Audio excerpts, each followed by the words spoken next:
100 चूहे खा के बिल्ली हंस को चली की तर्ज पर रामशेठ ठाकुर ने शेका पक्ष को त्याग कर कांग्रेस में प्रवेश किया। कांग्रेस में प्रवेश करने के बाद रामशेठ ठाकुर और उनके पुत्र प्रशांत ठाकुर दोनों कांग्रेसी रंग में रंग गए। जनता को आश्वासनों के गाजर दिखाना, चुनाव के दौरान पैसों और बल का प्रयोग करना, यह सभी पैतरे ठाकुर पिता पुत्रों ने कांग्रेस में सीख लिए। उनके बताए रास्ते पर अगर उनके चेले चल पड़े तो उसमें कोई आश्चर्य नहीं था। यथा राजा तथा प्रजा की तर्ज पर ठाकुर पिता पुत्रों के नक्शे कदम पर उनकी पार्टी के नगर सेवक भी चलने लगे हैं। जी हाँ, हम बात कर रहे हैं एक ऐसे नगर सेवक की जो कभी शेका पक्ष से जुड़े थे, मगर शेका पक्ष में रहते भ्रष्टाचार करने का कोई मौका नहीं है, यह सोचकर कांग्रेस में दाखिल हुए नगर सेवक मनोहर म्हात्रे की। हम आपको बता दें कि पैसा और तानाशाही के बल पर चुनाव जीतने वाले मनोहर म्हात्रे को पनवेल पालिका का निर्माण सभापति बना दिया गया।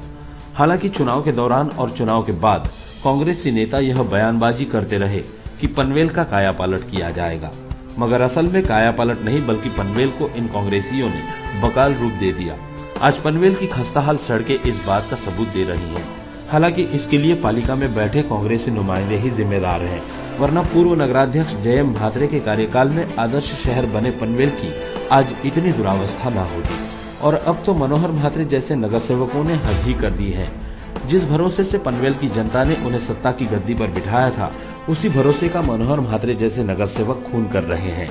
जी हाँ, मनोहर म्हात्रे ने पनवेल की जनता की मिल्कियत पर ही सांप की तरह कुंडली मारी है।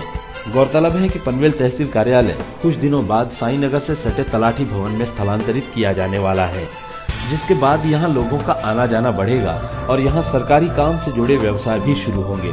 यही सोचकर पालिका के निर्माण सभापति मनोहर म्हात्रे ने अपने ओहदे का नाजायज फायदा उठाते हुए यहाँ अवैध तरीके से व्यापारी गालों का निर्माण करना चाहा है। इन व्यापारी गालों का निर्माण उन्होंने पालिका की जगह पर किया है। इससे सवाल यह उठता है कि जिस भरोसे से पनवेल की जनता ने उनके हाथ पालिका की बागडोर थमाई, वो अगर इस तरह से भ्रष्टाचार में लिप्त होंगे तो क्या होगा पनवेल की जनता का। बात यहाँ तक अगर सीमित होती तो अलग बात थी, मगर गौरतलब है कि निर्माण सभापति बनने के बाद मनोहर म्हात्रे ने बिल्डर्स को भी धमकाना शुरू किया था और उनकी इन धमकियों से कांग्रेस को मानने वाले बिल्डर्स भी अछूते नहीं रहे थे। बताया जाता है कि इस बात की शिकायत बिल्डरों ने कांग्रेसी नेता रामशेठ ठाकुर से भी की थी, मगर उनकी शिकायत को भी अनदेखा किया गया। यहाँ इस मामले से जुड़ा एक और पहलू भी है, और वो ये है कि एक तरफ कभी शेका पक्ष में रहे संतोष मंजुले द्वारा किए गए अवैध निर्माण को पालिका प्रशासन द्वारा बार बार जमींदोज किया जाता था, वहीं दूसरी तरफ मनोहर म्हात्रे के अवैध निर्माण को तोड़ने का साहस कांग्रेस प्रणीत पनवेल पालिका प्रशासन क्यों नहीं दिखा रहा है। यहाँ आश्चर्य की बात यह भी है कि संतोष मंजुले द्वारा किए गए अवैध निर्माण को बार बार तोड़ने के बाद संतोष मंजुले ने कांग्रेस में प्रवेश किया। तब उन्हें भरोसा दिलाया गया कि उनके अवैध निर्माण को अब वैध करार दिया जाएगा। ऐसे में पनवेल की जनता के मन में यह सवाल उठना लाजमी है कि कांग्रेसियों ने क्या अवैध निर्माण को वैधता दिलाने के लिए ही सत्ता की कमान संभाली है।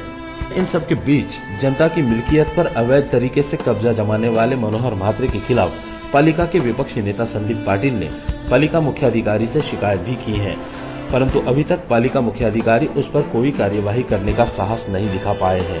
ऐसे में एक सवाल और भी उठता है कि पनवेल की जनता को भ्रष्टाचार मुक्त शासन दिलाने के कांग्रेस के वादे कहां गए और जनता की मिल्कियत पर कब्जा जमाने वाले मनोहर म्हात्रे जैसे नगर सेवकों पर पालिका प्रबंधन क्या कार्यवाही करेगा।